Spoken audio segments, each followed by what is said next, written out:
Thanks, Victoria. Well, week one of early voting has come to a close, and we've seen record numbers throughout the Rio Grande Valley as far as voter turnout is concerned. Now, to explain more about these stats is Eliza Alvarado with AACT Now, and we have her here this morning. Good morning again, Eliza. Good morning. Thanks for being with us. And we have some great news, actually. Knowing all these numbers coming in, we're seeing a great amount of voter turnout. Explain exactly how this happened.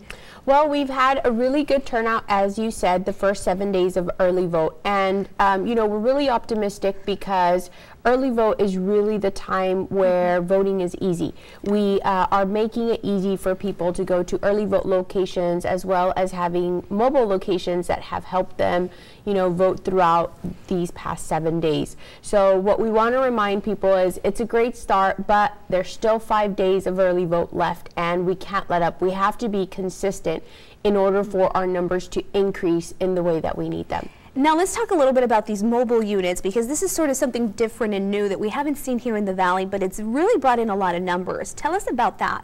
Well, the mobile units, actually, the elections office did have them. We partnered with them, and they were great in assisting us in getting them in locations where we thought there may be more people, such as hospitals or banks. And as you know, we've partnered with several hospital, banks, pharmacies, a lot of businesses in the community. So we kind of talked about where these mobile units would be more accessible to the public, and you know, they have worked out really, really well, and we're very, very happy that, you know, people are now able to not only vote at the regular locations, but if they're in a hospital or a bank and there's a mobile unit, they can vote there as well. Now, will Cameron County get any of these that you know of?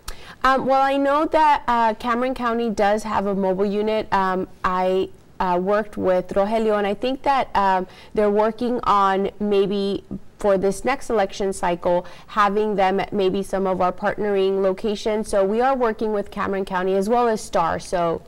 Perfect. Well, let's get to the numbers and hopefully encourage more folks to get out there and vote. So what does it look like right now in Hidalgo County? How many people have turned out so far? So far, close to 61,000, a little over 60,000. And we're really encouraged because we're seeing a steady, consistent number coming out.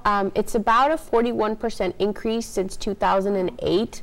So like I said, you know, if the story of the tortoise and the hare is any indication, we have to keep steady in order to meet our goal. So we have 303,000 registered voters in Hidalgo County and close to 180 in Cameron. So we're asking everybody, you still have 5 days. If you have any family, friends that haven't voted, remind them, get them to go vote early so they don't have to go through the lines on election day, because on election day, people actually have to vote at their precinct. So it's a little bit more complicated, and because of redistricting, some of those precincts have changed. And absolutely, they can always head on over to AACT, their website. If you want to repeat that real quick to the folks. Sure, it's actnow.org. And we have all the information on where to go vote early and where to go vote on election day. Perfect. Lisa, thank you so much for being with us. And we're going to have you back on election day to talk a lot more results and numbers and all that good stuff. So thank you again for stopping by. We appreciate your time.